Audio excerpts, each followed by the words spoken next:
Welcome back to Cheddar's Opening Bell.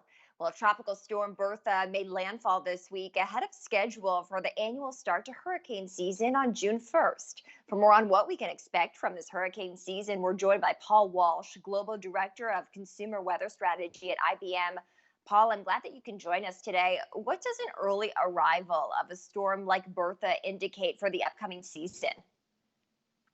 Well, Kristen, we're actually predicting that we're going to have an active season this year, and it's really is the consensus out there in the industry.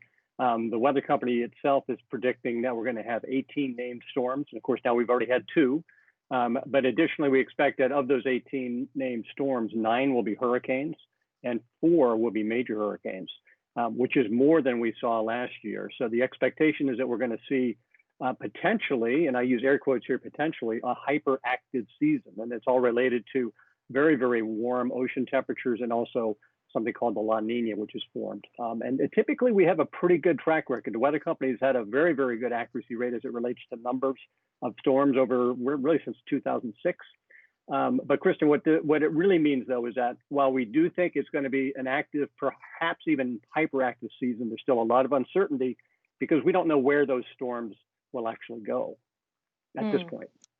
It's fascinating. So I know you said part of it is warmer ocean temperatures, but what are the factors, the indicators that you're looking at when determining that it could potentially be a hyperactive season? There's a lot that goes into it, Kristen. I mentioned the fact that we've got a La Nina condition, which is really the ocean temperatures off the coast of Western South America.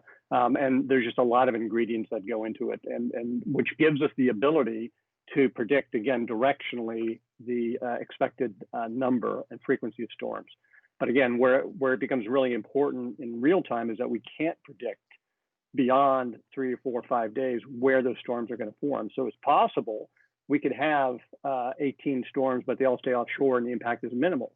On the flip side, it's possible we could see many of those storms impact the U.S. And of course, given what's going on in the world right now, that's exactly what we don't want to happen as we move into summer and in the fall. Well, let's talk about that. I mean, how has coronavirus complicated things when it comes to hurricane preparedness? Oh my gosh, you imagine what happens if you've got a hurricane approaching the coast and you've got to have evacuations. So it's very, very difficult to social distance whilst evacuating. And so it adds a whole nother layer of complexity to folks, governments, and even businesses trying to prepare for what could become a really volatile and certainly uncertain summer, fall, and even into winter. And that's where there's a lot of effort going on right now from a technology perspective to better prepare both the organizations that help people deal with it, but also us and people that to be able to be ready for what could be a really uncertain period. What are some tips you have for people that are trying to prepare for this season, for businesses across the board? You know, it's Kristen, it's the same for both for people and for businesses. To the extent that you can prepare ahead of time. So for just consumers or people that live in areas where there potentially could be a hurricane, this year it's important every year, but this year is probably more important given the forecast and given the other sort of external impacts of coronavirus to prepare, to have a plan, to have the things that you're going to need to be either without power for a while or to have a plan in case you have to leave.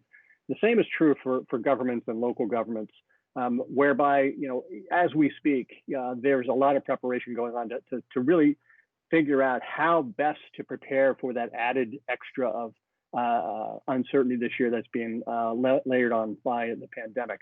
And a lot of that, Kristen, is being addressed via the use of technology, via the use of things like artificial intelligence, to be able to measure and understand exactly how this forecast of a storm, for example, is going to impact what people are going to be wanting and needing days in advance, so that they can execute plans that they've put in place, you know, ahead of time. And that's where technology is really helping us to be better able to predict when these events happen, but then more importantly, be better able to prepare in advance to deal with the impacts.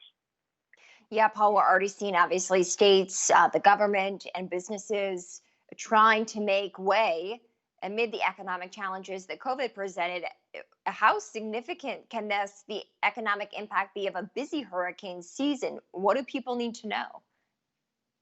It can be very, very significant. Of course, just think back to Hurricane Sandy and Katrina, and et cetera, where they really can have significant shocks to the economy um, if something happens to come on shore.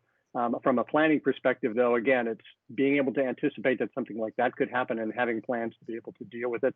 As I mentioned before, governments increasingly are using technology to help them better prepare and also better prepare us as consumers and citizens to be able to uh, get get our order or get our affairs in order and be able to sort of react, in advance of these storms.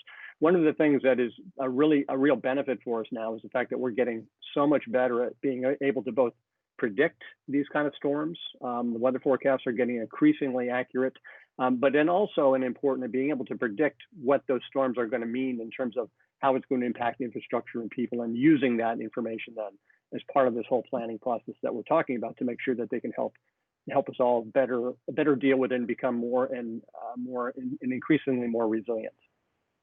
All right, Paul Walsh, Global Director of Consumer Weather Strategy at IBM. Thank you for joining us.